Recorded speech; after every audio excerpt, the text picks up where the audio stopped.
নমস্কার বন্ধুরা, আশা করি সবাই ভালো আছেন। ডেইলি ব্লগ উইথ কৌশিকী থেকে কিন্তু আরেকটা ভিডিও নিয়ে চলে এসেছি। আলু দিয়ে খাসির মাংস একদম ঝাল ঝাল করে একটা পাতলা ঝোল দিয়ে কি অসাধারণভাবে এই যে দুপুরটা জমিয়ে দেওয়া যায়, তার রেসিপিটা কিন্তু আজকে অবশ্যই শেয়ার করব বলেই ভিডিওটা অন করে দিয়েছি। তো আলু দিয়ে খাসির মাংস রান্না হবে, সেজন্য আমি আলুটাও সুন্দর করে আগে ভেজে নিচ্ছি। আলুটা কিন্তু প্রথমেই একটু সিদ্ধ করে নিয়েছি, তারপরে সিদ্ধ হয়ে আসার পরে এর মধ্যে হলুদ এবং একটু লবণ দিয়ে ভালো করে সুন্দর করে ভেজে নিচ্ছি তেলের মধ্যে। যে কোনো মাংসের মধ্যে আলু যখন আমরা ইউজ করব, তার আগে যদি আমরা একটু হালকা ভেজে নিই তাহলে কিন্তু সেটা অনেক গুণ টেস্টি হয় এবং ভেঙে যাওয়ার চান্স কম থাকে। অনেক সময় আছে মাংস রান্না করলে আলু একদম ভেঙে যায়, আর আলু ভেঙে গেলে কিন্তু তরকারিটা অনেক বেশি ঘন হয়ে যায়, ঝোল দিলেও তরকারিটা কোনোভাবেই পাতলা হয় না। যেহেতু আলু দিয়ে খাসির মাংসের পাতলা ঝোল করব ঝাল ঝাল করে, সেজন্য ঝোলটা যেন বেশি ঘন না হয় সেদিকেই ফোকাস করেছি।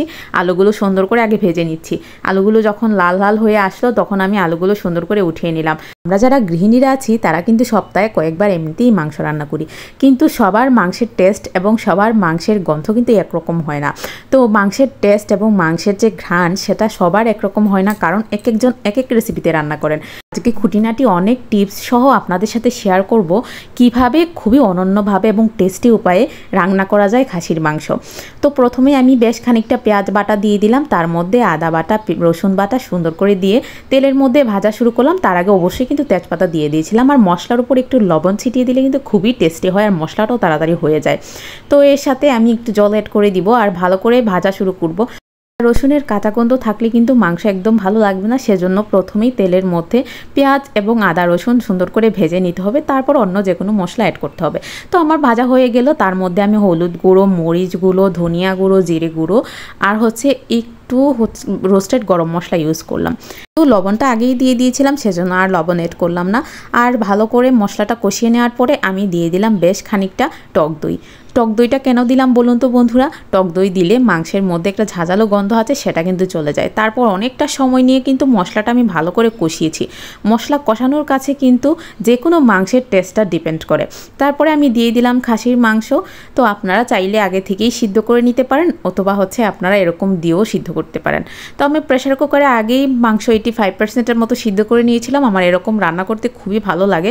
আপনারা চাইলে একসাথে মশলার সাথেও মাংসটা দিয়ে তারপর সুন্দর করে প্রেশার কুকারে বা কড়াইয়েই অনেকটা জাল দিয়ে রান্না করতে পারেন।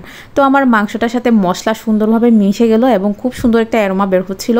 তারপর আমি দিয়ে দিলাম একটু গরম জল। তো আমার মাংসটা সিদ্ধ করাই ছিল, সেজন্য আমার খুব একটা চাপ নিতে হয়নি। মাংসটা খুব আস্তে ধীরে হচ্ছিল, আমি একদম মিডিয়াম আঁচে এটা রান্না করেছি। তারপর আমি এর মধ্যে অ্যাড করে দিলাম আগে থেকে ভেজে রাখা আলুগুলো দেওয়ার সাথে সাথে কিন্তু খুব সুন্দর করে ফুটবে। তারপরে আমি এর মধ্যে একটা জাদুকরি মশলা ইউজ করব, যেটা খুবই সহজ এবং ঘরে থাকা উপকরণ দিয়ে কিন্তু বানানো যায়। টেস্ট অনেক গুণ বাড়িয়ে দেওয়ার মতো একটা সিক্রেট মশলা আপনাদের সাথে শেয়ার করি। মশলাটা বানানোর জন্য নিয়ে নিতে হবে গোটা গরম মশলা, এলাচ, দারচিনি, একটু গোলমরিচ আর নিতে হবে গোটা জিরে। তারপর সবগুলো উপকরণ সুন্দর করে একটা কড়াইয়ের মধ্যে ভেজে নিয়ে কড়াইও বেটে নিতে পারেন অথবা ব্লেন্ডারের মধ্যে ব্লেন্ড করে নিতে পারেন। তো আমি ব্লেন্ডারের মধ্যেই ব্লেন্ড করে নিয়েছি। এই মশলাটা একদম নামানোর আগে ব্যবহার করলে কি যে অসাধারণ একটা টেস্ট হয় বন্ধুরা! এটা কিন্তু খাসির মাংসের টেস্টটা অনেক গুণ বাড়িয়ে দেয় আর অনেক সুন্দর গন্ধ বের হয়। তো আপনারা কিন্তু এই সিক্রেট মশলাটা ব্যবহার করতে পারেন যে কোনো মাংসের মধ্যেই। এই সিক্রেট মশলাটার কথা কিন্তু সবাই বলবে না, সেজন্য আমি আমার এই সিক্রেট টিপসটা আপনার সাথে শেয়ার করে দিলাম। আপনারা কিন্তু অবশ্যই এরকম করে বাসায় একদিন বানিয়ে দেখবেন। আমার মনে হয় আমার মতো আপনারাও কিন্তু এর ফ্যান হয়ে যাবেন। তারপর আমি আর একটু জল অ্যাড করে দিলাম, যেহেতু আমি পাতলা ঝোল আজকে রাখবো, খুব একটা ঘন করব না।